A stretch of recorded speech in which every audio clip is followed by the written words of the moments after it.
You know, your draft sickos love to talk about the top freshman prospects. We love to talk about the returners and the international guys. But what we really love is to talk about our favorite sleeper prospects. And that's exactly what we're going to do today. We're the Draft Sickos. I'm Stephen Gillespie. That's my co-host, Jam Hines. Jam, how we feeling?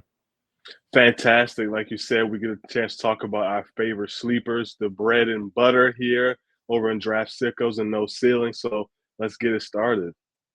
Let's rock.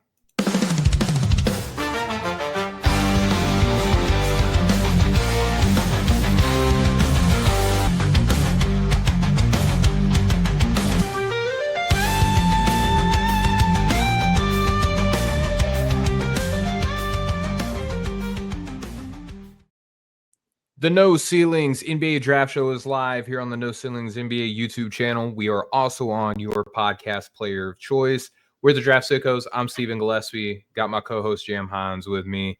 We are loaded up with a fun-filled slate of sleeper prospects today. But Jam, as always, we got to hit the folks with some housekeeping because our family at No Ceilings have been cooking this week, dude. Yeah, absolutely. As usual, there's a lot of stuff going on over at No Ceilings and NoCeilingsNBA.com. Corey has the Kareem Lopez versus Dash Daniels duel. Got tongue tied with the Dash Daniels duel, but the reaction and observations from that, getting the cycle started with a nice matchup between two first round projected prospects. Steven, you put together such a tremendously creative hoops trending piece that everyone should check out on the site. And Maxwell, More Stones Unturned, will be coming to us on the 29th on a Locked On NBA Draft podcast with No Ceilings. Rucker and Metcalf will have a pod scout on London Jemison and Dwayne Aristotle, who's becoming a real fan favorite here at No Ceilings. Nathan and Maxwell will also have a How to Scout Forwards. They continue with their series in that 2026 scouting class. And Albert and Corey will also have an Omer Meyer and Dame Sar scouting reports. And also on No Ceilings NBA YouTube podcast and feed, Corey and Albert will cover blue chips and penny stocks. And then also Rucker and Metcalf will discuss the NBA breakout candidates. And then on the ground floor was the NBA draft podcast in collaboration with No Ceilings and the Field of 68. Metcalf, Rucker, and Corey discuss prospects outside of the top tier of players. So it's a good group that they discussed today. So go check that out. Yeah, man, a lot of stuff going on at No Ceilings. We haven't dropped our official kickoff for the cycle yet, but man, we don't sleep. You know, we might take like a week or two to gather our thoughts, collect our, tell our families we love them, and then go right back to the grind. So it's we are continuing to run on full systems go here at No Ceilings, but with the housekeeping behind us, Jam, we're talking about our favorite sleeper prospects in here, and there's a lot of ways that we could have taken this show. You know, we've already talked about, I don't know, Jim, what do you think, like 40 something prospects without just by guessing so far in the That sounds about right. yeah, some 40 something prospects like leading up to this point. So a lot of ways we could take the sleeper prospects, but Jam, whenever we decided that we were going to have this subject, what came to your mind? Like, what was your decision-making process when you collected the name of players that you have? Man, first it was like I'm cutting off a lot of guys. Hopefully we can do a second part here, So it was always tough to narrow down the list. But mainly what I was looking for sleepers are guys who are typically in that the mid to late second round, or typically outside of that top 60 heading into the draft or into the season right now. So those were kind of the criteria I really looked for. I didn't really care if they were freshmen or if they were older prospects, but just guys who I felt like were ready to come on the radar, who had a real serious chance of, if they're at least the first coming on the radar or moving up on the radar on the eyes of NBA draft scouts and evaluators. So that's kind of the approach that I took. What about you? Yeah, so like you said, man, there's a million ways we could take this. We love so many prospects, man. Like our databases are hundreds of players deep, even before a cycle kicks off. And we could have waxed poetic like in the 300s and 400s on our boards if we wanted to, Jam. But what I wanted to do for a piece like this is kind of tier it off a little bit. Like, okay, in this range, like here's a sleeper. At this range, there might be another one. Some of the names that we're going to cover today for you real sickos out there, like you draft freaks out there, if we could do a Scott Steiner for all my freaks in the back, like we could give them a shout out. Some of these names, you're going to get mad that we're mentioning them in a sleeper episode and be like, well, this guy's not a sleeper at all. Like we could argue about that, but we want to give some of the casual draft people out there who might just be rolling in a little bit later on and are listening. We want to give some more mainstream sleepers, if that makes sense. We'll get sick with it though as the show progresses. But for me, man, like I tiered it off a little bit. And Jam, we're gonna get started with the guy who we're gonna share. You brought 3 names to the table. I brought 3 names to the table. The first prospect we're going to be talking about is a shared sleeper favorite of ours. And like I mentioned earlier, some of you are going to hear the name and think that Tyrone Riley IV is not a sleeper. He's been on USA teams and things like that. True. But the way that I like to do this is, do NBA podcasters and NBA people like know who this person is in the story? And if the answer is no, then I feel comfortable mentioning that name. So, Jam, a lot of people know about Tyrone Riley, but he is a sleeper in the sense that you're not going to hear him talked about, as a potential top 10 guy, So with that in mind, Jam, like, who is Tyrone Riley? Like, why should we care about him coming into this cycle? Well, first off, with Riley, like he started to really get the attention of evaluators, like you said, USA stuff. But then being at San Francisco, you take a chance to take a look at these guys at San Francisco. And when you look at the roster and you watch them play, like Riley pops out immediately. He has those NBA tools. He moves like an NBA wing at 6'6", likely will be a plus wingspan with that athleticism as well. So just from a physical perspective, he absolutely fits the bill of what you're looking for in a NBA wing. And on top of that, he has the functional ball skills. He's an exceptional slasher and also an exceptional vertical athlete as well too. I think really the thing with him offensively, as we'll divulge in a little bit more, is the shot, more of a shot maker than a shooter at this point. A little bit of a moon ball from the lefty. You would like a little more of a cleaner stroke from the lefties, who seem to always make things look so effortlessly easy, whether it's shooting the ball, whether if it's swinging a golf club or a bat. The lefty just always Playing make a checkers. way. Exactly. Anything they do, eating food, just make it look so smooth. Brushing and your easy. teeth. Yeah. I know, right? Just as our righties, like myself, we're a little jealous of that. But I wish the shot was a little bit more smoother for a lefty. But the motor plays on the offensive end too for someone like that. He crashed the offensive glass. He's going to be a consistent threat there as the ball skills and kind of the overall game continues to grow with the ball in his hands. There has been some really good flashes, I thought, throughout the year with him handling, whether it's in pick and roll and transition, being able to change pace, be able to change direction, get to the rim, and make a play. And really defensively, use a lot of those same tools that we talked about offensively, whether it is the combination of the activity, the length, and the vertical athleticism. Like he can just be a madman out there defensively at times, especially as a weak side rim protector. Some good stuff at screen navigator as well, but kind of overall with someone like Riley, you're looking at someone hopefully that can fit the 3-and-D role, but the shot certainly does have to come. I would say not necessarily a long way, but does have to make some legitimate, tangible strides. He's a 32% three-point shooter. Hopefully this year he can get that into the mid-30s. What was your kind of takeaways on Riley? Do you see him similar to I do as well? Are you more into him as a shooter and kind of his overall prospects? Well, let's set the table a little bit here, Jam. Forgive me for not doing this earlier. So Tyrone Riley out of San Francisco, wing player. He will be a sophomore this year, listed at 6'6", 200 pounds. So you kind of like the feel out of him a little bit. Will be 20 years old at the start of this, by the time this NBA season coming up rolls around.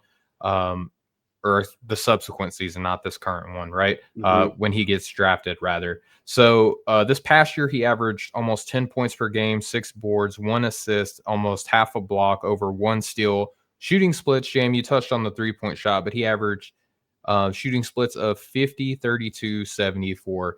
So to your question, though, Jam, the shot does have to get there, especially with a perimeter player. And some of the stuff with the shot, like we could talk about that a little bit if you want. I know that we're, Yeah. Corey is the resident shot doctor here at No Ceilings, but I feel like, you and I, we'll talk about it a little bit.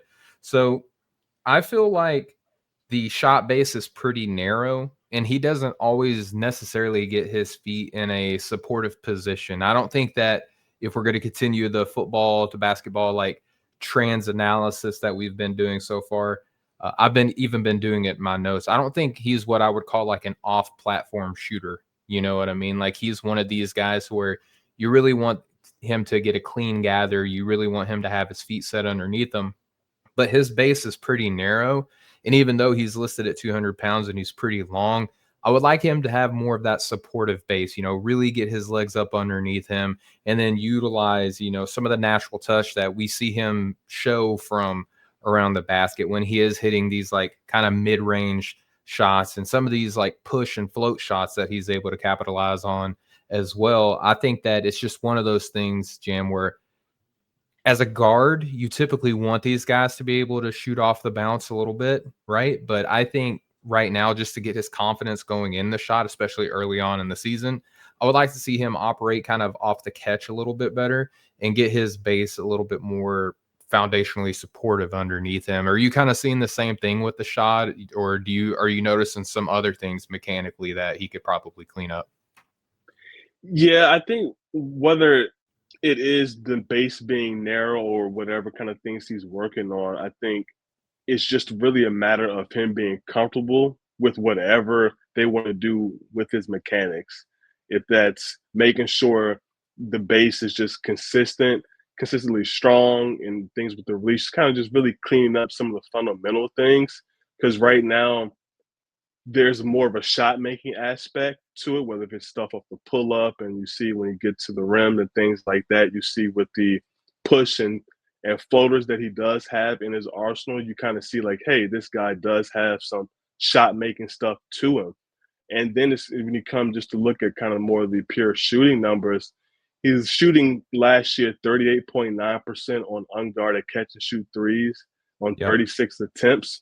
So I do like that. So that's telling me, and also look at the film as well, that when he is open, when he has some time, that he can be a reliable shooter there. So it's just about figuring out if it's more when he's in a crowd, as you said, the off platform, kind of the movement shooting is not quite there and kind of getting the footwork together there and the comfortability there. But I think at least for someone who projects to be, I think you may see him more of a guard than a wing. I'm not sure. I'd see him more of a wing than a guard. But regardless if he's playing a guard spot or a wing spot, he's going to have to spot up and be able to space the floor to some extent. And I'm optimistic that he can eventually get there. So it's interesting that you bring up the guard wing conversation with Tyrone Riley here. I want to believe in his guard ability. I think though that the handle can be pretty high and it can kind of get out away from him a little bit.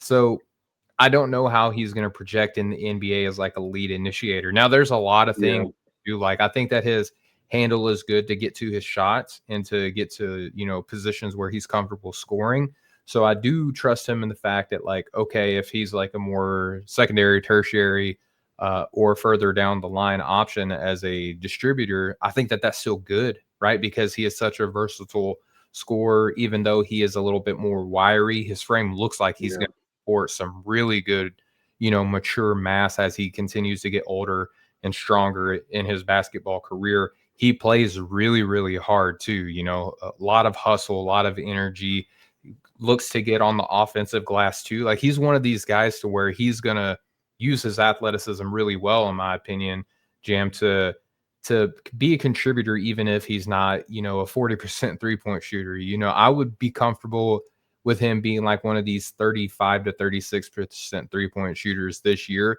with all the Yeah. other tools that we see from him. And I would be pretty fine with that. And if he is more of an on-ball guy, I hope that he is a little bit lower and tighter with the handle because he is so long. If he's upright, you're just giving the defense more time to be able to, pester your handle or maybe even get a hand on it themselves. So the shot selection, I think that he does take some tough shots, but I think that's just kind of like at sometimes you want your good players to be trusted with making difficult things happen sometimes. So I think that that's going to be a conversation that I could see happening this year if the shot diet kind of looks a little bit more the same as a sophomore than a freshman. Really interested to see how San Francisco utilizes him, Jam, because he's one of these dudes that where I feel like if he wanted to enter the transfer portal, he could have gone pretty much anywhere he wanted to go, right? Yeah, absolutely. And if I'm not mistaken, I believe one of the key reasons for him staying and not leaving through the transfer portal is because his dad was a player there at San Francisco as well. So kind of continuing that legacy and Mm. everything there seemed to be pretty important to him, which I completely get. And people are still going to probably come calling if he decides to once again stay another year. We'll see what happens, obviously, this season and what his draft prospects end up being. But he's no doubt going to have another tough decision to make at the end of the season. For sure. So talking about the shooting, there's a lot of scoring feel to his game too. And like obviously the efficiency numbers from deep are what they are because of the way that the shot ended up looking and the production that came from the way that it looked, right? As a passer, what I so I think that he's got the passing in the vision of a guard, but it's just like being more consistent with it off of live action is what I would look to see from him to be more comfortable projecting him as a lead guard jam. But I do like him in the open court. I do think that he can make some nice interior reads and some dump off passes, like these kind of like real close contested passes. I think that he can thread the Yeah. needle in a lot of ways, but it's the operation in a wide set, right? Like operating at the top of the key, dribbling to the left or the right, and really threading a needle, cross court whip passes, these overhead hook passes that a lot of people are starting to throw more nowadays. I don't know if I trust him to be like a full-fledged like table setter in that regard, but I think as a scorer, he has enough passing to where you're comfortable with the playmaking in general. Yeah, I do like a lot of the connective stuff that he does. I'm not so that much into him being a primary creator and initiator, secondary type of guy. More of someone that's going to attack the second side, attack closeouts, and Yep. maybe occasionally get some pick and rolls ran for him. But the thing about him playing at San Francisco, it's great that he's going to get a chance to explore and continue to explore all this, playing the pick and roll, be able to make mistakes, take some of those star shots, learn what he can and can't do. And then we'll get a chance to see, hey, maybe there's more than we thought there, and that's great for projecting. Or it's like, oh, hey, it's even better than what we thought, regardless if you think he's going to be like a lead person or you believe that he can kind of scale that down, that improvement into a smaller role in the NBA level to where he really can maximize some of those complementary skill sets. I do think he has every bit of a chance to be a first rounder. The skills are absolutely there. The tools are there. The fit's there. And it'll come down to can he just make enough shots? And if he can, it's going to be an easy fit. If it's kind of low 30s again, it's going to be more about like what does he do defensively to kind of compensate for it. Can he do enough as a cutter and a play finisher, which is a little bit more dicey, but it probably turns more to the defensive end at that point. Well, let's go with the defensive end, Jam. And I know that you touched on it a little bit earlier. I like what I see. And we talked about this a few episodes back. Like, Jam, sometimes you just kind of have to buy into traits and tools a little bit whenever you're projecting defense, because sometimes the effort in high school, it doesn't necessarily mean that that's what it's going to be in college. And same thing for college going up to the NBA. Sometimes we see some of the better defenders in the NBA weren't necessarily the best in college, and it might have been offensive role. It might even been just like understanding how to do like how to play defense. Maybe the burden of being a defensive stopper was never really even asked of them. We've seen that countless times from NBA players, even some of the best. In Riley's case, I like the traits. I love the athleticism. I love the length and the frame. I love, his lateral mobility, but then I like just even the instincts, man. Like I think that um he hustles around screens. He's solid at contesting shots. Um he he has the tools to get back into play. I like his recovery ability. Yep. He gives a lot of effort when he's switched on to bigger players. He's not one of these guys that were like, oh no, I'm smaller than this guy, so I'm just gonna kind of like pretend to play defense and oh well, I'll try to get him next time. Like he's gonna be Yep. invested in every possession, no matter who he's lined up against. And he covers a lot of ground because of his athleticism. I think though that he just needs to improve the fundamentals on that end to really use like all of his powers for good, so to speak. Jam, like what are you seeing on the defensive end there? Yeah, very similar stuff, and it's the tools. You'll see a lot of the flashes where he's navigating around screens. He's hustling. He's busting his butt. He's has the recovery tools. Just want to see those things more consistently as he takes another step forward. And it's always kind of that push and pull with players like this when we talk about the primary options of teams and just how that load offensively can take away what you do defensively. So I want to see how that continues to play out for him as he continues to take a larger role. And then, really, at the point of attack, that's why I'm very curious to see what he can do there. What type of chance does he have to defend point guards on a consistent basis, at least be disruptive at the point of attack and get some value there, just like he does being a switchable defender, too. So I'm really looking forward to see what he can do on that type of level against those type of offensive players, whether it's point guards or shooting guards. I think he just gives you a lot of versatility. And then, in my opinion, though, Jam, it's only going to get better. Is like we were talking about earlier, the natural strength progression that his frame looks like it's going to support. Like love the length of the arms, right? Like there's a lot of Yeah, broad there's shoulders. some Yeah. yep, broad shoulders, long arms. The hands look big. He looks like a puppy that like the hands are so big that like man, once he catches up to those paws, he's going to be a problem. Jam, I want to ask you just one last question when it comes to Tyrone Riley. Like, what range are you looking at him on your board right now?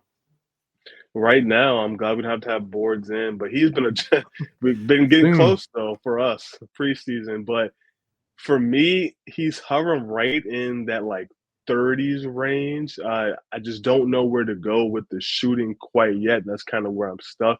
And obviously, that is the swing skill. But in that 30s range, late first, early second is where I have him. Do you have him in a similar range? Are you higher or lower? A little bit higher, dude. I have him in like Okay. that late teens, like to mid 20s range. So it sounds like, like even just like a cleaner tier. So I like admittedly, I still have some more film that I got to hit before we We submit all our do. Yeah. before I got to submit my rankings for future no ceilings projects that we have coming down the line.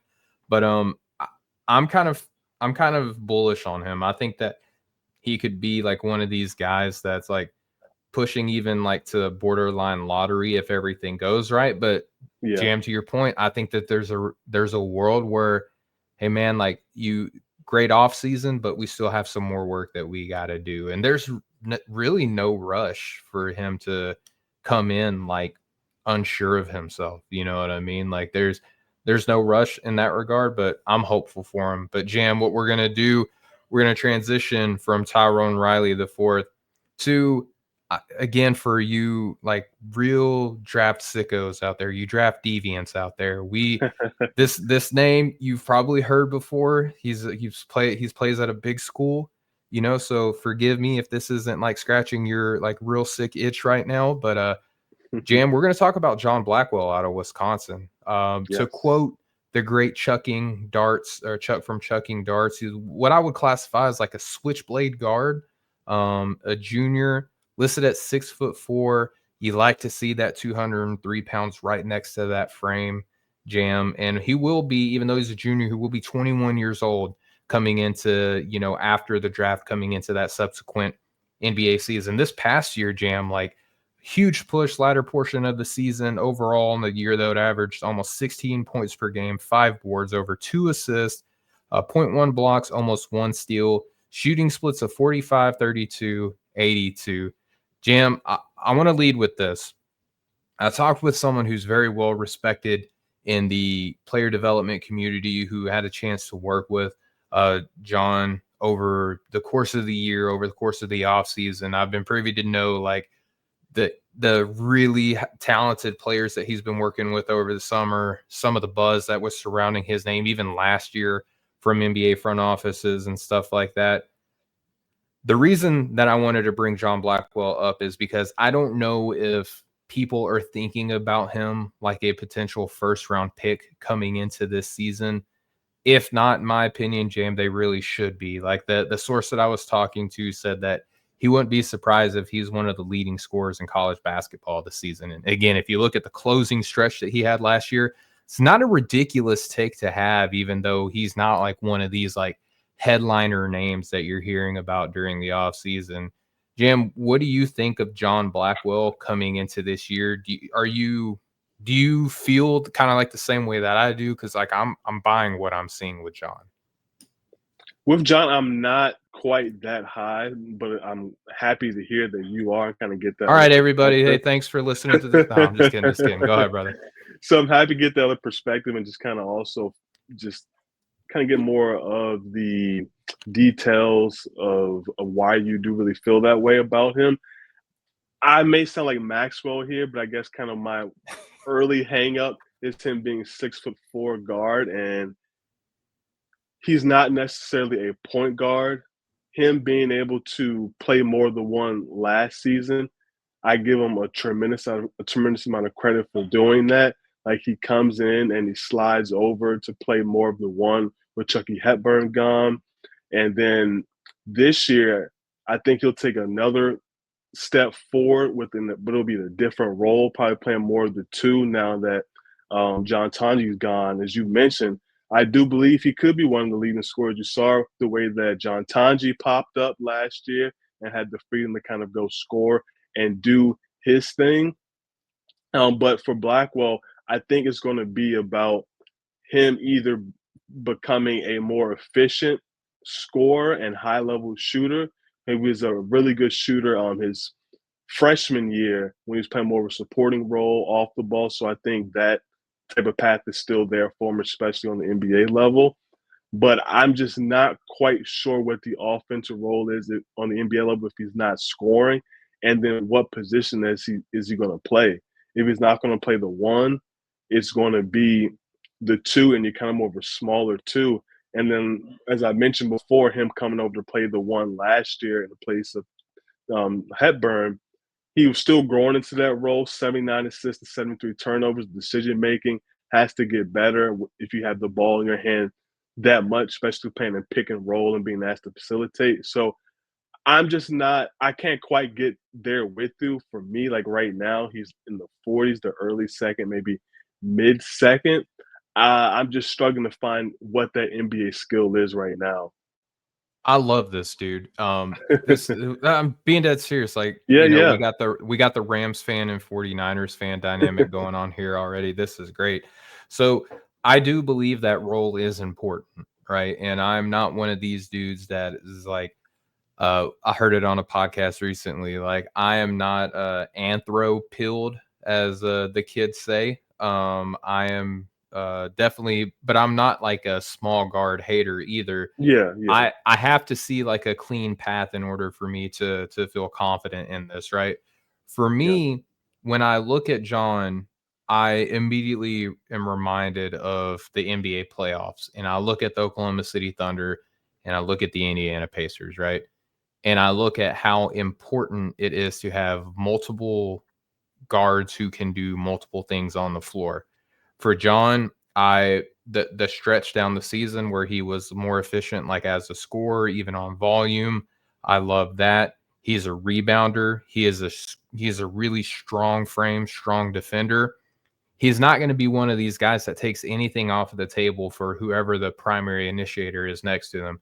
Think about Cason Wallace. Think about Alex Caruso. Think about Andrew Nembhard, right? Like these guys who aren't necessarily like the primary initiators, and they're even smaller compared to pretty much every other player on their team, or at least in the lineup that they're in with, right?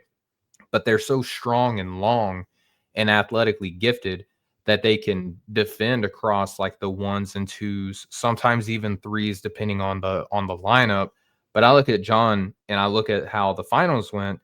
And again, if everything hits right, like there's a world where he's like a 28% 3-point shooter with a negative assist to turnover ratio, and he's just a really strong guard, right? But the improvements that I saw as a scorer, the improvements from efficiency in some aspects of his overall shooting game, I'm a fan in. Over 2 assists last season. I do think that there is some natural touch for him. I just look at him as like one of these guys who's going to amplify the primary handler that he plays to next season. And I think if you look at the NBA being a copycat league, every NBA podcast that I've been listening to over the summer jam has been like, multiple ball handlers. We got to be multiple. We got to have multiple people who can come out here and not take anything off the table defensively. That's what I look at with John. He's a very strong defender, like really always has been in college, and he's growing into a more comfortable offensive role. And again, information that I got over the offseason, John could have left Wisconsin, and that's a very prominent school, right? Like NBA players do come out of Wisconsin. We've seen it happen, right? John could have gone elsewhere, wanted to be in that Tanji role, like really Yep. wants that like offensive load to show that he can be an NBA player. I look at even last year to a player like Elijah Martin, who played next to, Walter Clayton Jr., was taken into the 40s to your point, but was never really even discussed in the offseason as like an NBA player. And as the season progressed, we saw, especially in conjunction with the playoffs, we saw the value of Martin pick up as the season went along. So I just look at John and what he can do holistically. He's not a very shifty ball handler. In my notes, I have a very like A to B driver. He can get to his shot off the bounce. He's strong enough to maintain his line. He's not afraid to get into the paint and mix it up. I just look at all of that in conjunction with like the player type that I mentioned, Jam. And I think that, okay, like I think that there's a world where this guy is like a back half of the first round, player this year. Yeah, and I think you were really on point with the defense there, and I think that's where I'm really want to pay close attention to this season because I think he's going to have to be able to defend, as you mentioned, with those other guys like Andrew Nemhard. That necessarily wasn't his role on the collegiate level, but we saw some flashes of it, and then him become a really sound and formidable defender on the ball and in passing lanes, of course, with Indiana, and him become that. And Cason Wallace, obviously, that was his calling card too.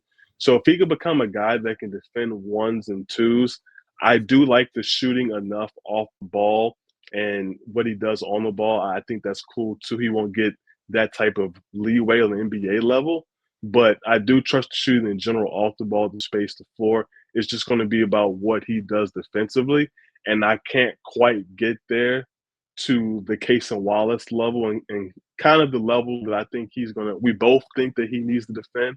I just can't get there quite yet.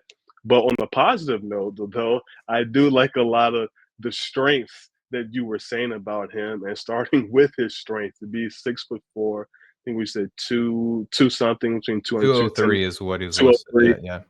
Yeah. So he's a physical driver. Like he'll look to hit first and bump you. Like he'll post up smaller guards. Like he'll finish through contact. So I do like that from him. Rebounds really well too. Yes. Yes. So those type of things I want to continue to see him amplify. And once again, it's that push-pull role. You're going to take on the Tanji role, D-man, who was one of the leading scorers from beginning to end last year, and catching people off guard. Like, who is this kid? And what school is that? Wisconsin's doing this? Yep. So, like, he'll get a chance to, like you said, have that role. And hopefully the defense will take another step forward, and or the playmaking and kind of decision-making with the ball in his hands more. All right. Well, I love the discussion, Jam. A little bit of friction here, but that's how we make a fire, right? So we'll move on from my guy, John Blackwell, and we'll go to a player that you brought to the table, but someone who I interviewed a couple of draft classes ago. So this will be very fun. Y'all will find out who that name is right after this break.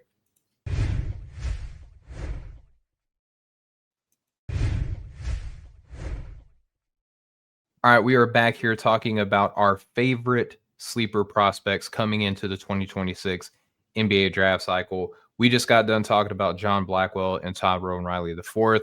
We're continuing our discussion here with Jam's first name that he brought to the table. And I mentioned, too, someone who I interviewed whenever he was making waves at Pepperdine. See what I did there? Well done. Thank you. I work when and most recently had transferred to Gonzaga, where things kind of went a little bit different than what I think a lot of people, myself included, expected. Yeah. But Ajayi, most recently transferring to Butler, forward, a grad student listed at 6'7", 228 pounds, will be 23, entering his first NBA season. Should he get drafted and play? This past year at Gonzaga, averaged almost 12 points per game, almost 8 rebounds, about 1.5 assists per game, almost 1 steal, over 1 block, with shooting splits, Jam, of 59, 32, and 66. So, Jam, I talked to Michael Ajayi. I talked about, how he, when I spoke with him, I talked about what it was like for him coming up, getting his first D1 offer, playing in the state of Washington, his rise to being one of the better scorers and rebounders whenever he was at Pepperdine. And the article that I wrote about him was called "The Marathon Continues," and that was just like a theme that he said a lot in our discussion together. But Jam, I'm really interested to see why you're an Ajayi guy and what you're kind of hoping to see this upcoming season. First of all, I want to say it was actually your article at during that time that really was like, all right, I need to go watch his tape. He was someone where I've been tracking, had watched here and there, but not full games. Now it'll come on TV and kind of watch. But then after reading your article and the interview there and hearing about his grind from the JUCO level, starting out at Pierce College in Washington and going to Pepperdine and taking over there. And you, like you said, we both thought, and so many people, that the story would end up just a little bit different at Gonzaga. The Yep. numbers in a different role, different environment just really fell off. As you mentioned last year with Gonzaga, 6.5 points, 5.5 rebounds, 0.8 assists per game. He shot, geez, I almost don't want to say it, but 18.2% from three, Yep. 1.3 attempts per game. And obviously, if you have a wing that can't shoot, boy, are we in trouble. Yeah. But I will say this: when you look at the Pepperdine numbers across the board, but especially the shooting was there. He shot 47% from three at Pepperdine on 2.5 attempts per game. And then even when you go back to the JUCO level at Pierce College, he shot 36% on 75 total attempts. So I do trust the shot being capable enough. He's going to have to certainly prove it over at Butler. And I think with him becoming to Butler and coming back to playing that primary role, he's going to be, with first or second option there at Butler. I think you will see the shot making and the shooting come back to more consistent form. I don't think he's going to be a 40% shooter. We'll see, because it's kind of tough to imagine you take that big of a drop Big off from jump. 40s, to go back up. But I think somewhere in that mid 30s, maybe even upper 30s, is completely reasonable. And that's for someone who excels as a slasher as well, to using that strong frame, the length, can operate as a play finisher, running the floor with that motor. We talk about Tyrone Riley's motor. This guy has a very similar motor for him. Yep. As Enzo Amore would say, you can't teach that. You certainly can't. And for me, that plays on both ends, where he create extra offensive possessions with his offensive rebounding there as well. Defensively, he cleans the glass too. And it's that long, rangy defender with that strength. So that's kind of what I want to see him going to the Big East. So a little bit of it in the WCC, but you get a chance to do it against more consistent NBA caliber athletes. But him leveraging that mix of strength, length, athleticism, and motor defensively defend multiple positions. But for me, it doesn't work if he doesn't shoot. That's kind of what I'm holding on hope is. Do you think he's going to shoot first and foremost, or where do you kind of fall in with him? I would love to see it, man. Like, Yeah, he's one of those players where, like, I have such personal admiration for him. One, just a lot of appreciation for his time that he given me. Just in the interview, hearing his story, it's sometimes, man, like talking to the players, like really can impact like the way that you evaluate them. You know what I yeah. mean? Like getting to know them as people, like you want to root for them. As the shot though for Marathon Mike, like it takes a while for it to get off. So like even Hmm. if it is like efficient this year, I would like to see it be a little bit more compact and sped up a little bit. Because if he's like a 30, let's say 36% 3-point shooter, like on low to moderate volume, but it's still taking him the like he has to be open to be a shooter. I would still be a little bit more hesitant projecting that out to like the NBA level. And with that being said, Jam, the thing that I have for him is like effort is a skill, and we've seen people even make the NBA, right? And make NBA rosters by being such a motor guy. We've seen that. For Michael, though, I'm just curious, like, what is his NBA skill going to be on the offensive end, right? Like, because team isn't going to bring Ajayi in to be like a mid post hub. You know what I mean? Like, Yeah. that's not going to be the role. Or Um, play his mid-range game, which is an exceptional mid-range shooter, but that won't be the role, unfortunately. Dude, I love the mid-range shot, and I love the Yeah. offensive rebounding. Like, he is one of the in my notes, I can't tell you how many times, Jam, where I'm like, dude is like he never gives up on the glass. He's gonna give multiple efforts on both sides of the glass. I love it. He is a very good cutter too, and Yeah. he's somewhere between a solid and a sneaky athlete. You know what I mean? Like if Hmm. I don't even Hmm. know how to speak to that, like what the descriptor is, but he's somewhere between sneaky and solid, where he's not a bad athlete at all, but he's not going to be one of these, I'm going to impress you with like my incredible feats of like leaping or anything like that. That being said, he's very strong. Like he is going to carve out lanes. He's going to set good screens. Again, he's going to give multiple efforts on the glass. On the offensive end, he's a pretty solid passer too, I would say, like especially like in a stationary role, not looking to create off the bounce. But I love the defense. Like the defense is another aspect of his game that I'm like a really big fan of. I think that, he's a physical defender on the block. If a bigger guy is lined up across him thinking that he's going to make easy work of Mike, that's just not going to happen.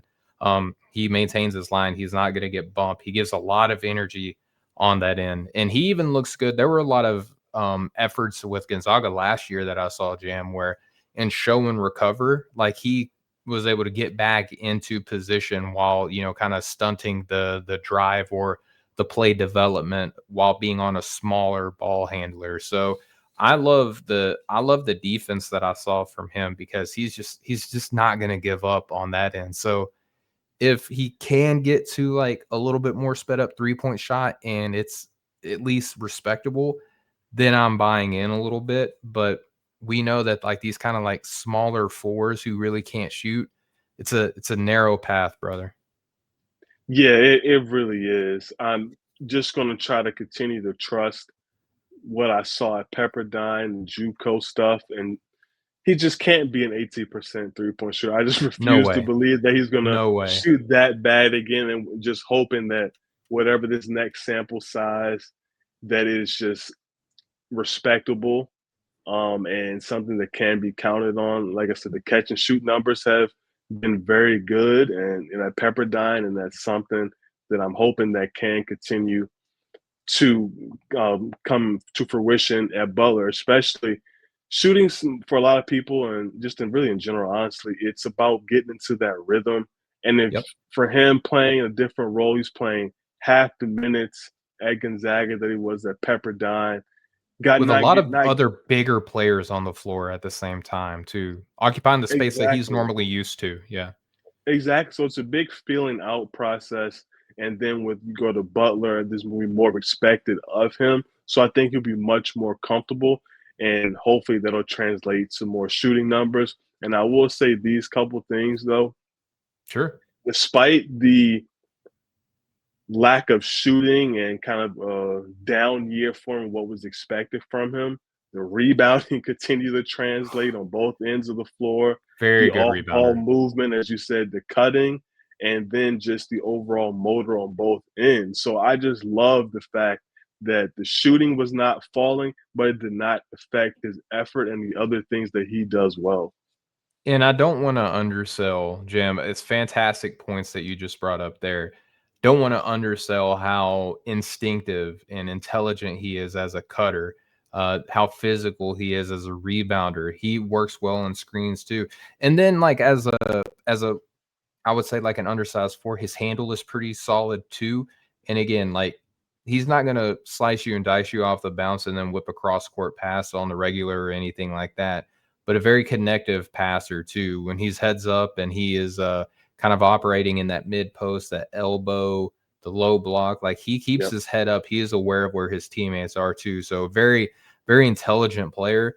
I just think that what we've seen as how important shooting is from pretty much anyone but your five. I just want to see some strides made on that end. And Mike is one of the smartest people that you'll ever talk to. Like he knows this too. And sometimes, fit means so much more. I've become like unbeknownst to me myself, I've become a Butler Bulldogs fan with, talking with Mike, talking with Jamil Telfort, talking with Mhm. Drayton Jones coming in as well. Like I'm going to be rooting like crazy for him. But Jam, let's close that conversation on our guy, Mike Ajayi. And I'm excited to get your thoughts on this next player. One of my guys who I actually wrote about in my Sicko scouting notes last year, just kind of stumbling upon him, doing some spreadsheet scouting and then diving into the film. Max Green, who played at Holy Cross last year, will be playing at Northwestern this year. Wing prospect, who will be a sophomore this coming season, listed at 6'6", so good size, 190 pounds. Will be 20 years old coming into his first NBA season, should he be drafted. Last year averaged almost 15 points per game, Jam, almost 6 rebounds, over 3.5 assists, almost 1 steal, about half a block, shooting splits. Not great on this first one, 42%. Here's where it gets better, 38% from deep and 70% from the free throw line. Jam, what was your experience like with Max Green? Because when I first started watching him, I was like, how in the world is this kid playing at this school? You know what I mean? Like there was a lot to really love about his game whenever I first started diving in. Yeah, no doubt. And I don't mean to pile on and to to be that guy, but I mean, it's gonna be up to him, but it's gonna be last year at Holy Cross. He's gonna be out of there. Like I'm pretty sure they probably schools came calling last year, but they're really gonna come calling again this year. Well, And it he's at really Northwestern now, so he's going to excuse me, be playing with excuse Nick me. Martindelli. Yeah. Sorry, that's what I meant. Like they came to get him at Holy Cross. So I think with him at Northwestern right now, it's an opportunity for him to see if he can translate a lot of things that work well for him at Holy Cross and going to Northwestern and getting into the Big Ten, a physical, tough league as well. And I think for him, it really starts with that combination of size and that pass, dribble, shoot skill set. And I'm very curious to see how he's utilized at Northwestern. I believe he'll have a chance to be utilized similar to what he did at Holy Cross. It won't just be him being a spacer and kind of the movement shooter and do those type of things. I do believe he'll get a chance to handle the ball, play pick and roll, which I was very, I want to say surprised, but I was. it snuck up on me a little bit just seeing his kind of comfort playing pick and roll and kind of wraparound passes and the passes that he was trying to make, and just some of the navigation and rescreen stuff. So I did like a lot of that stuff. And the shooting off the bounce too was a lot of fun. I do believe that I, I don't know if he's going to be a primary guy on the NBA. I don't. Well, I won't say that. I'll be more definitive with that. I don't see him as a primary guy on the NBA level, but Sure. secondary, I don't think is necessarily out of the question, depending on what he does at Northwestern. But the versatility that he's shown on top of someone that is a knockdown shooter with size, because first and foremost, that is the foundation of his game and what is going to attract NBA scouts is that combination of size and shooting. And just kind of wrap up the shooting piece here with him. 47.2% on spot up threes, 46.9% on unguarded catch and shoot threes. So he's going to just absolutely knock down shots when he's open. And I wanted to see how he can continue to utilize his shooting as a weapon, whether that's playing off of spot ups when he's not operating in pick and rolls. The jump up in competition is going to be a real test. Can he still get those passing lanes in those windows, play pick and roll, and kind of utilize his size? Because he is not frail, but he's lean. Yep. I think at 180, I believe he was listed somewhere in that range. So just how he adjusts physically, and then how that ultimately affects his skill set. Did you like what you saw from him, and do you anticipate that translating well to the Big Ten? Well, so Northwestern now, Jam, and school listing, so grain of salt, all that fun stuff. Northwestern has him listed at 190 now. So Hmm. from what we're reading from last year to this year, he's putting on some good muscle. You obviously want to get that closer to 200, sooner rather than later. Dude, I don't know how people are not talking about this as like one of the most interesting transfers like in the country. I'm not trying to be hyperbolic. I'm not trying to be controversial or hot takey or anything like that. But dude, how does a 6'6" freshman shoot the percentage that he did from deep, handle the ball the way that he did, show flashes of like all the ancillary stuff that you want from like a floor spacer in the NBA, and like barely get discussed? Like I don't get it. Like he's going to be 20 coming into this year. He's going to be the same age as like a lot of these freshmen like in this class that are going to be coming into this year.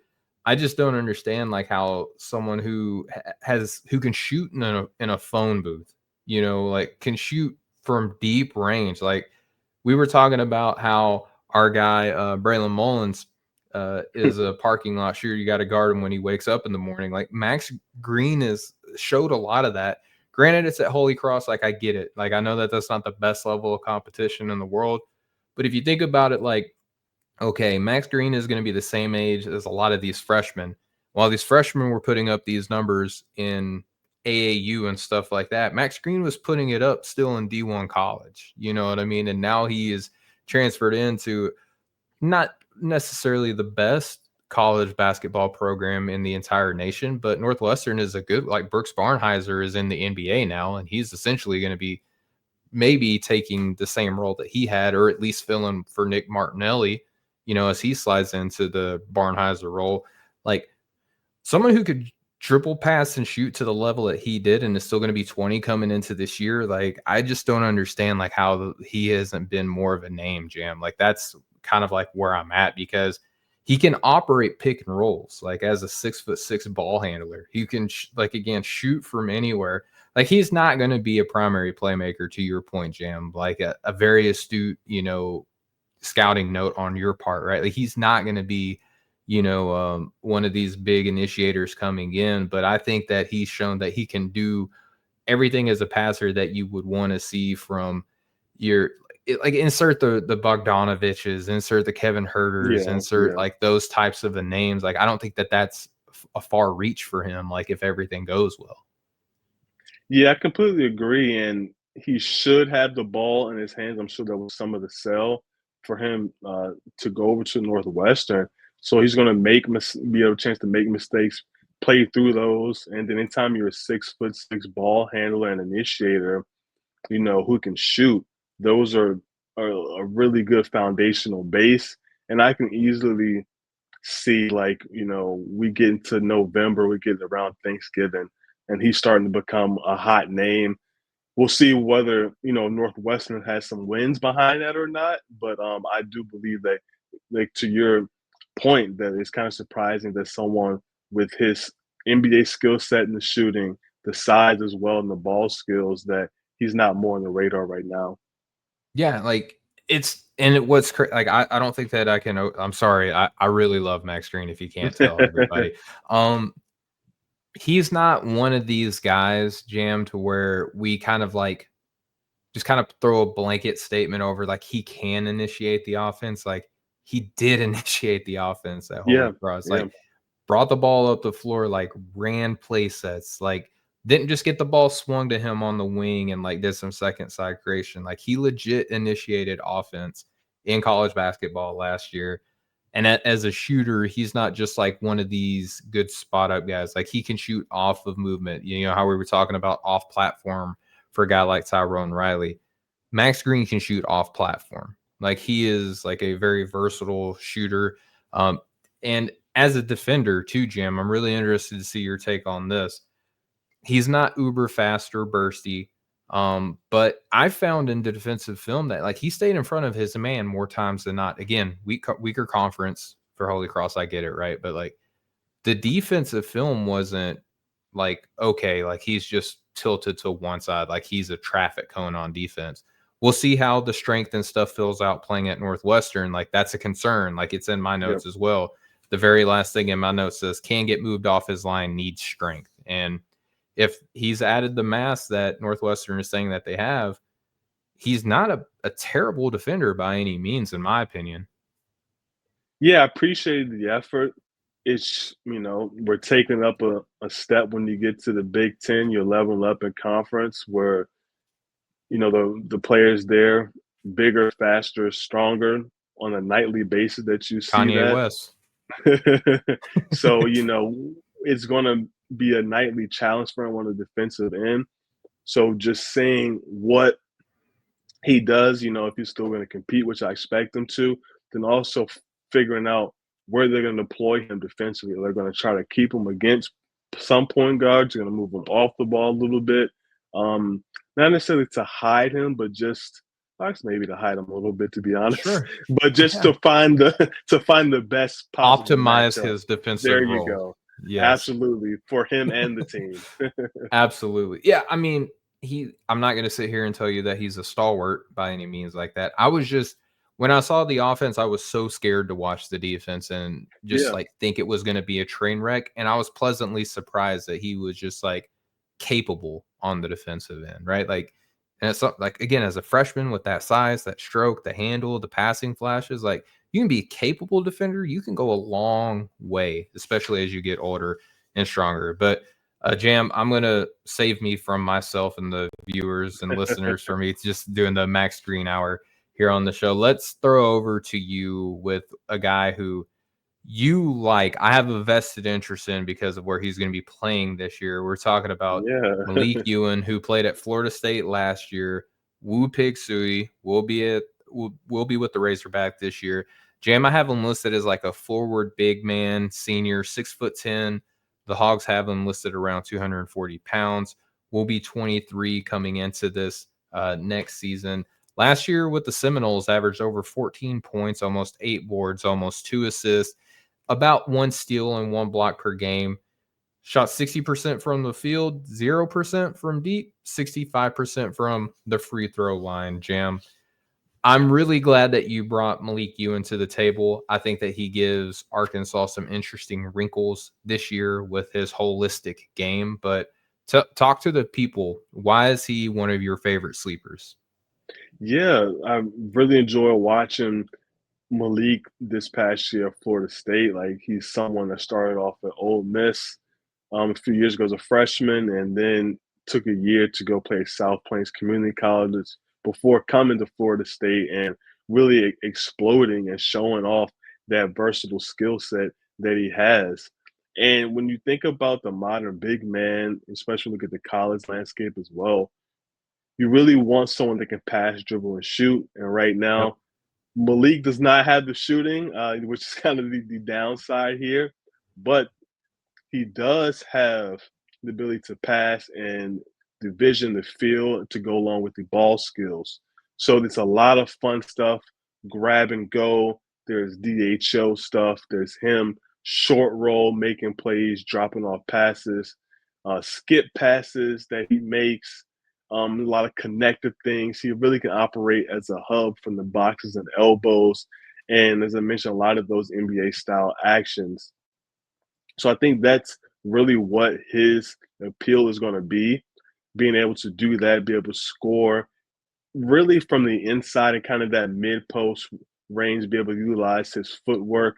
Like to be he has a big frame, but I like him to be a little bit more powerful in the way that he plays. And at 6'10", 240, I do think he's going to really be able to elevate, as you mentioned, that Arkansas offense and be able to take a lot of the playmaking burden from a guy like Darius Acuff and Malik Thomas, freshmen that are coming in as well, and DJ Wagner, who's still there too. So I do think he kind of amplify and take the pressure off of them and allow them to be more scoring focused or be able to, oscillate between scoring and playmaking if you have a big man who can do those type of things.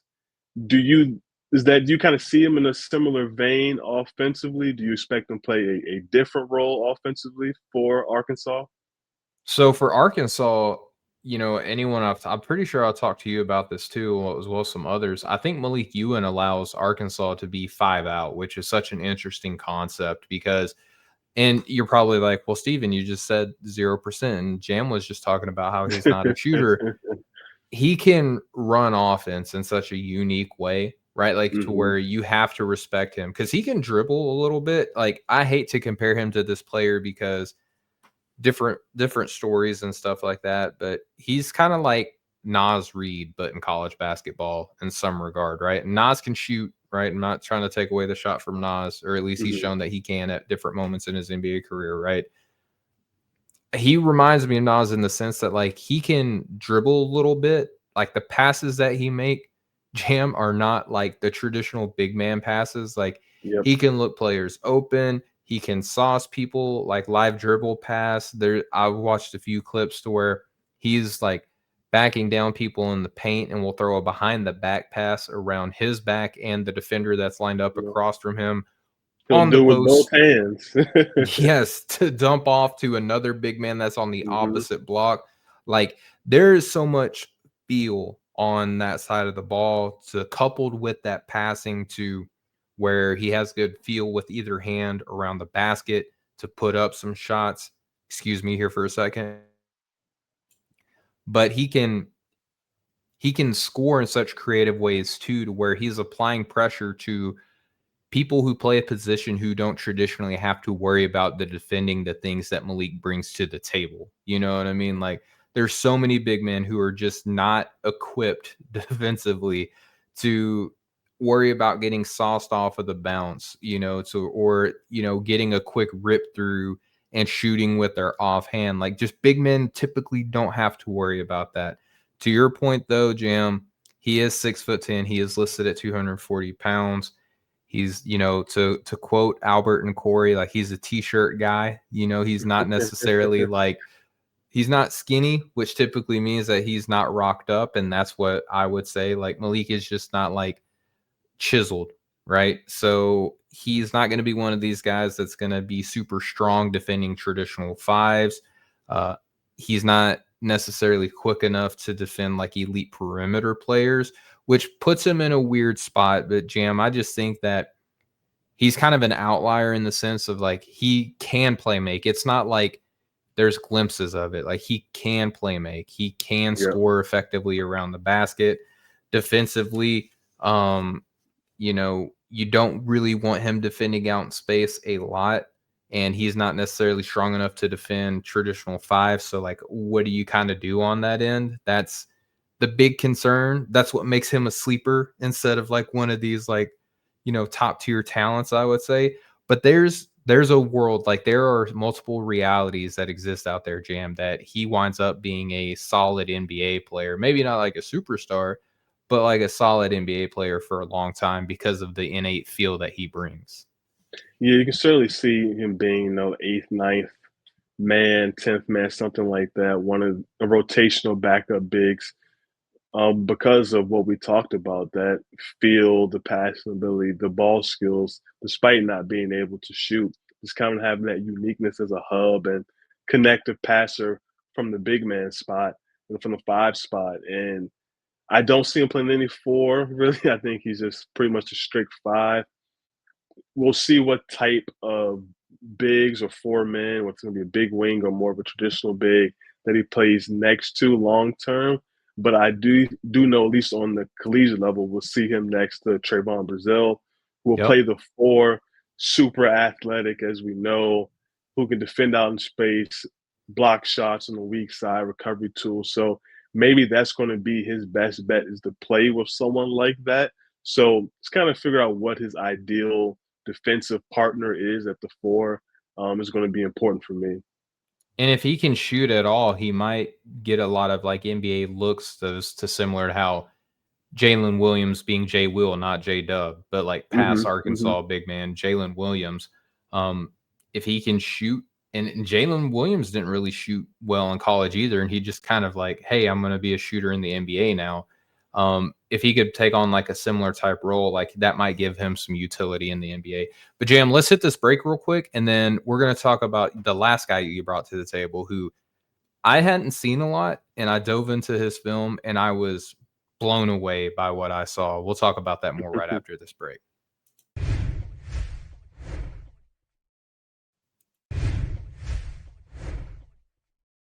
All right, ladies and gentlemen, we are back here on the No Ceilings NBA Draft Show here on the No Ceilings NBA YouTube channel and your podcast player of choice. We've run through a litany of players, and this next one that Jam brought to the table, like this is where I knew that we made the right decision, Jam, of you being because you said Rowan Brumbaugh, and a lot of y'all are like, is that like Maxwell's cousin or something like that? No, it's not Rowan Baumbach. It's Rowan Brumbaugh. The guard playing at Tulane, has a history of playing at a couple of other schools. Jam, I'll give you the floor here in just a second to maybe talk about where all he's been and stuff like that. But he's a redshirt junior guard, listed at 6'4", 185 pounds, will be 22 coming into the following NBA season, right? Like what would be his rookie year. Last year, Jam averaged almost 16 points, 4 boards, 5 assists. Not so much in the block department, but over 1.5 steals per game with shooting splits of 41, 36, and 82. Jam, if I could just put a sales pitch on him, and I texted this to you too. I'm sure you know where I'm going with this. Just like when you're in the car with mom, like after school, and you're like, "Can I get McDonald's?" And she's like, "No, we got McDonald's at home, and it's a smash burger, right?" And we love smash burgers, right? Like we love them, but sometimes you just want McDonald's. Rowan Brumbaugh is like if you're sitting in the car with mom and you're like, "Mom, can we draft Bennett Sturts?" And she says, "No, we got Bennett Sturts at home," right? That might sound like a dig, but it's a huge compliment to me because I loved what I saw in his film. Yeah, there's a lot to like about Rowan.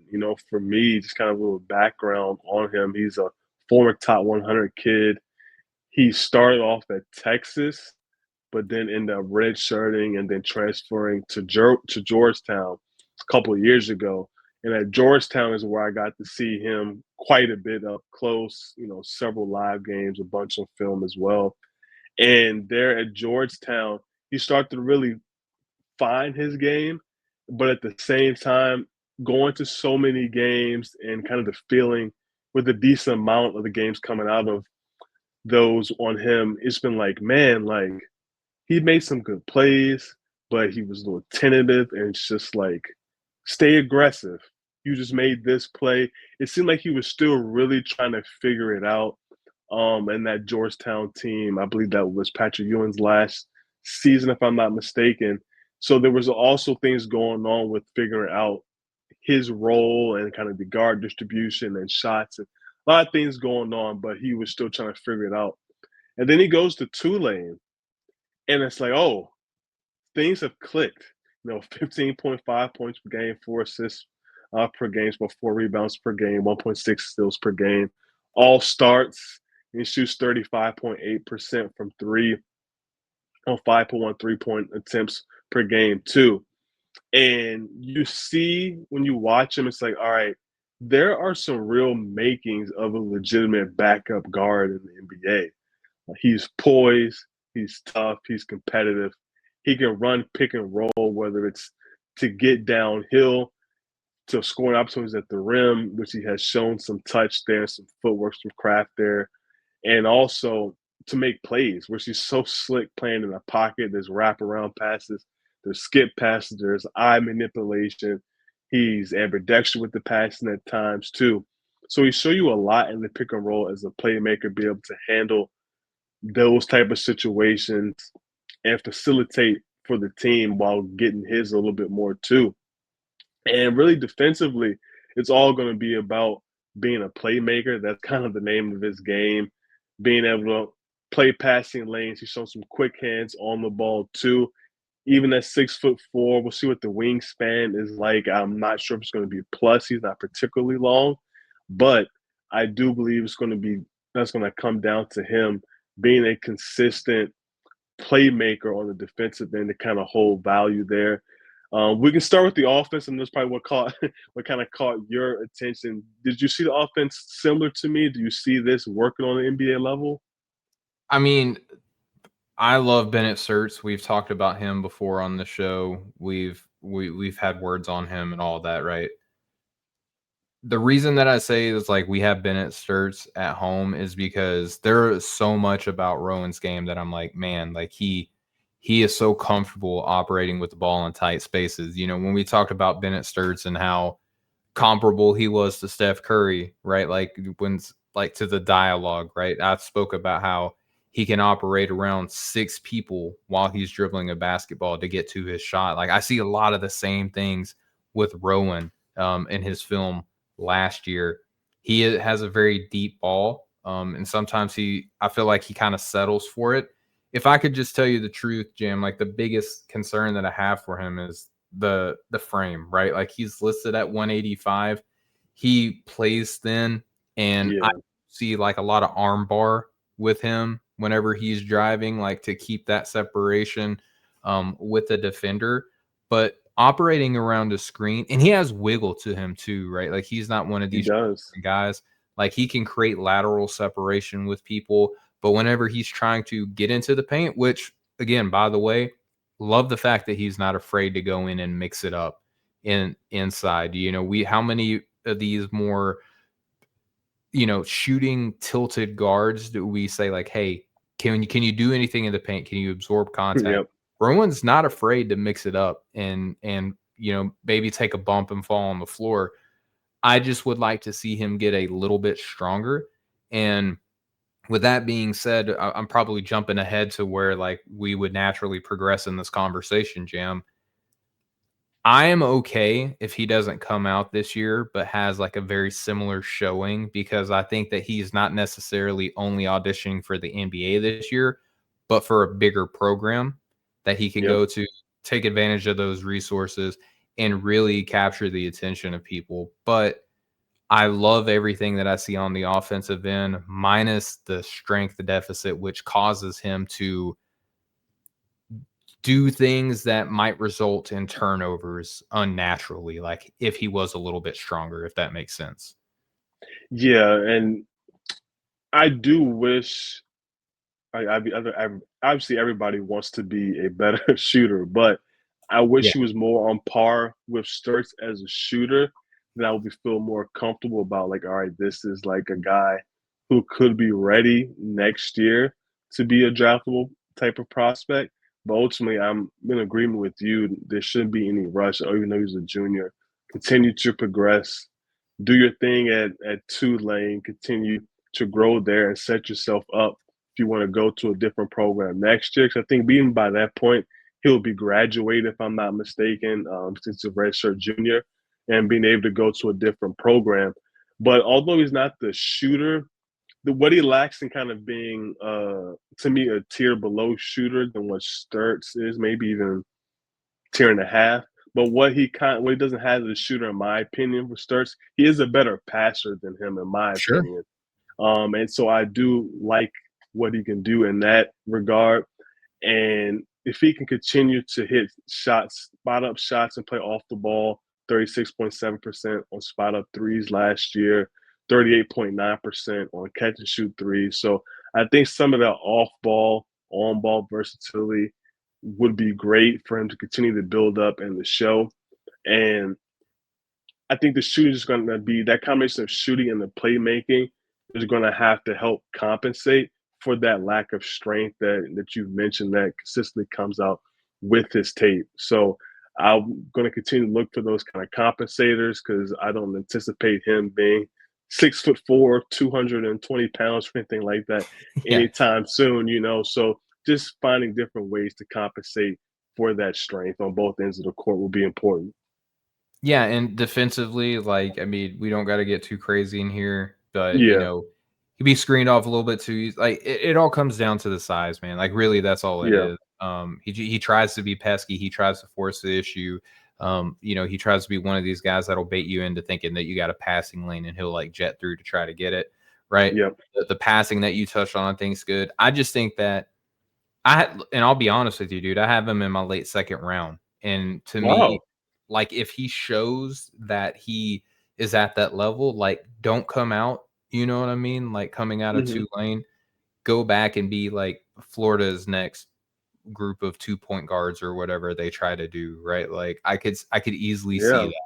that. So I like him a lot coming into the year. And again, when I say we have Bennett Sturts at home, that's not necessarily a dig at Rowan. That's just like a tip of a cap to like how talented Bennett Sturts is with to a player who has a very similar skill set coming into the year. But I will tell you though, Jam, like I really do appreciate you bringing him to my attention because I have high hopes for the guy. Again, coming in my top 60 in this year was not something that I had anticipated.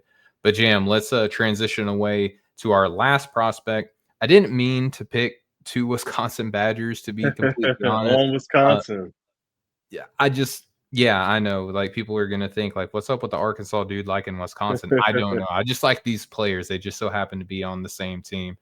And I would be remiss, dude, if I did not find a way this preseason as the draft sickos that we didn't talk about Austin Rapp, who played at Portland last year, the big man who will be a sophomore this year, 230 pounds, will be 21 years old for his rookie season should he get drafted. Last year with the Pilots, he averaged almost 14 points per game, over 6 rebounds, 2.5 assists per game, 1.5 blocks, of half a steal, shooting splits of 40, not great for a big man, but 35 and 82. So you can kind of get an idea of where the skill level is with Austin Rapp. Jam, did you watch a lot of Austin last year, or was he one of these guys that you kind of laid eyes on preparing for the show? I actually did watch a good bit of him last year as he was starting to really show out when you have a guy that's listed at 6'10", and the shooting numbers that he did put up. Granted, they are not like out of the world shooting numbers, but for someone that is listed at 6'10" to shoot 35.2% from three, that led the WCC, as well as making 83 three-pointers that led the WCC as well too, and ranked Did not second know. among freshmen. Yeah, so his ability to do that, he shoots off movement. There's some stuff off bounce, so there's some shooting versatilities there. For me,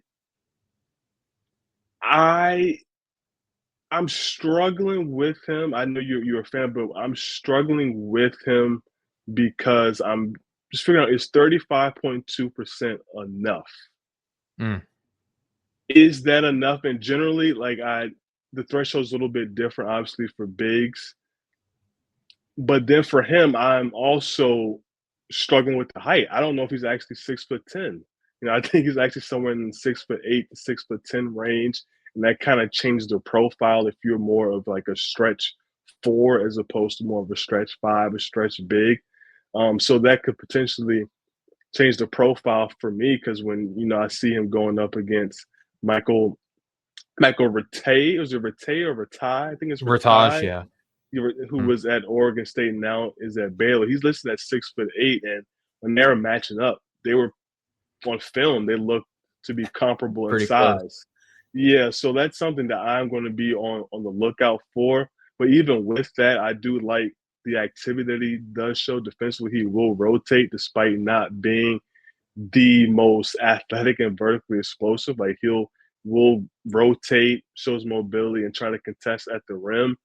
The 1.5 blocks per game. I think that's going to take a dip at Wisconsin, considering the step up in competition and the athleticism there. I just don't think that type of production is going to be there necessarily. Because on the numbers, when you look just particularly at the numbers, you don't know much about the player. If you look at a 6'10" big man who is shooting 35% and is blocking shot and a half per game, like you think you're in business. But I don't think that statistical profile is actually what it portrays on film.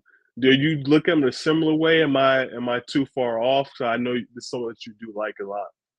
Yeah, and so again, a player who I have in the back half of my top 60, like it late second round pick, which again, like if you're that as a sophomore, like just go back and work on your game a little bit more. For me, dude, he might be shorter, right? He could be. I'm gonna operate under the probably in being a little naive. I'm gonna operate that he is close to 6'10". Like if he's like six foot Mhm. 9.5 in shoes, like okay, to That's me, 6'10", 10. yeah. He's 6'10", Yeah. right? 230 pounds. But the way that I saw him play, dude, and I looked at my notes last year. I revisited the film in preparation for this show. I'm kind of bullish on his skill set. And to be honest, like our next show, I'll kind of bury the lead a little bit here or lead the bury, whatever, in reverse. I could have brought him up on favorite transfer fits because I love the fact Yeah, that Wisconsin is a school where big men who can shoot can play, but they typically are a little bit more tough. And I think that if Rapp can, he already has shown that he can shoot, like as a freshman, right? That the percentage, in my opinion, for his age is pretty impressive, like even at a smaller level. So, like him going to Wisconsin, I'm assuming that he's going to get a little bit more tough. He probably won't start, but I would expect a pretty decent role for him to transfer from Portland to go to Wisconsin. Um, I love the passing ability from him. 2.5 assists per game. Like to me, that the film matched. And it's not just like I'm gonna hand off and get an assist. Like he has some pretty legit passing skills. Better off of being stationary, obviously, but I like the fact that he can pass over the defense. I think that he utilized his shooting ability to leverage some like better passing windows, like using an up fake to draw closeouts and rotations over, and then just like popping a ball over to an open teammate. I was really impressed by. Um, and then with the defense, I think that he needs to improve his strength again to maintain his position. But I was encouraged with the fact that like he used his chest well on on defense, right? He doesn't give up his position easily, but he's not athletic enough to be out on quicker players, right? There's some solid ball tracking ability with his game too. So I'm looking at Austin Rapp, and again, what we talked about at the beginning of the show, I'm breaking these guys down in like tiers of players, right? Like he's not like one of my favorite sleepers who I think is going to get like first round drafted or anything this year, but long play. And especially with him going to Wisconsin, I look at his skill set and I'm pretty bullish on the outcome of what Austin Rapp could be. It might be another year in college, like maybe 2 seasons at Wisconsin is what we're looking at. But I buy the shot, dude. Like you can't shoot on that volume and there not be any shooting there. Again, shooting that level as a freshman on and that efficiency from for it being listed as a front court player, that's pretty insane. Being a pretty solid rebounder and some good counters and stuff around the basket, which I think are going to get better playing at Wisconsin. I think that Portland, you're just happy that you get a guy who can play like him and you're like, hey, do whatever the heck you want. I think he's going to get asked to do a little bit more like coloring inside the lines at Wisconsin. But I think ultimately it's going to be good for him, bro. yeah, and he's going to be maybe what the third maybe option there at Wisconsin. So I'm curious to see just how he fits there. Not to say that's going to be an issue. I think he has the skill set to easily fit there, but you come from Portland, the ball is in your hands a lot, and he has shown some versatility that I do like. Be able to attack closeouts and make kickouts from there. He's made some pretty nice wraparound passes off of closeouts and be able to find guys, be able to play in pick and roll, some short roll stuff, some DHO stuff, play play on handoff. So I think there are some things with his versatility that you can utilize a lot with Wisconsin, and want to see how him and Blackwell um, run two-man game and what that looks like, and then really just how he's utilized. He's going to play some of the five, some of the four, what that looks like.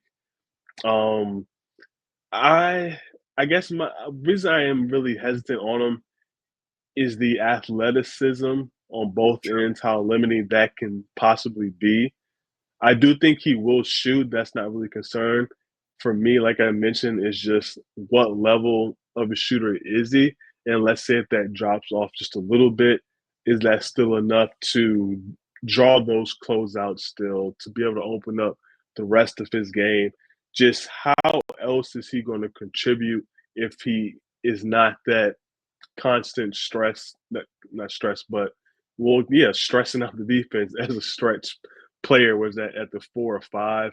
I'm just praying that he is 6'10" because that gives him more versatility to play the 5 as opposed to being strictly limited to the 4, because I don't like the ball skills enough to play the 3. I think it's more passable at the 4, but even for me personally at the 4, team wise, I like to play big wings. I like guys who can operate and slide and play the 3 and the 4 that operate at the 4 primarily.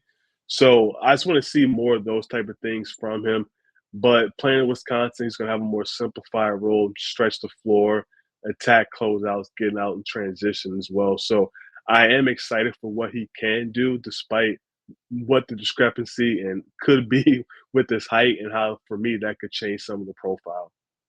Yeah, and again, dude, like we could have saved him for the topic for next week's show, which we'll talk about here in a little bit.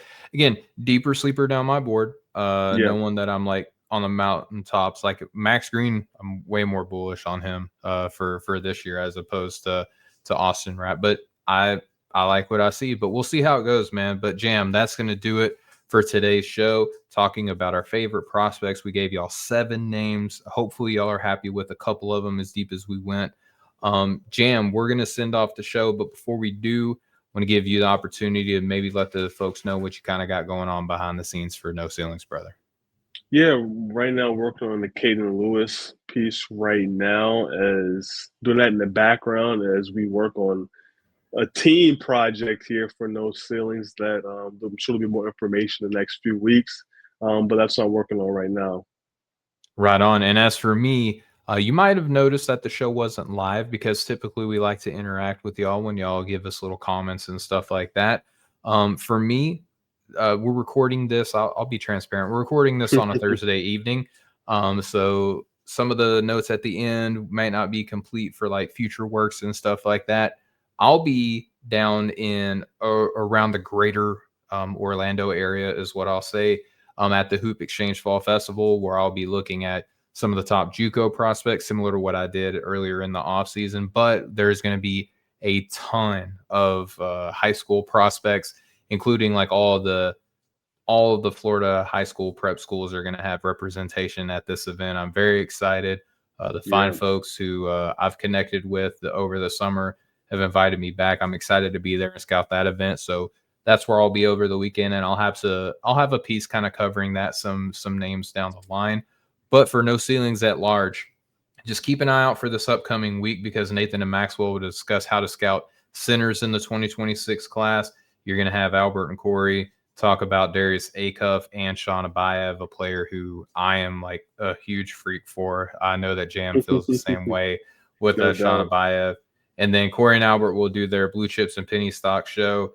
Rucker and Metcalf over here on the No Ceilings NBA YouTube channel and podcast feed will be discussing mid-majors. So you'll probably get your fill of some sicko prospects there for sure. And then Jam at the appropriate bat time and appropriate bat channel the following Sunday. We will be discussing our favorite transfer fits, which we're not going to give, fast and hard guidelines for. You might hear a couple of other sicko prospects in that conversation, depending on how Jam and I want to go with that. But that's going to do it for us, for my co-host Jam, for the No Ceilings family. at large. We are the Draft Sickos, and we will catch up with y'all next time. Much love, y'all.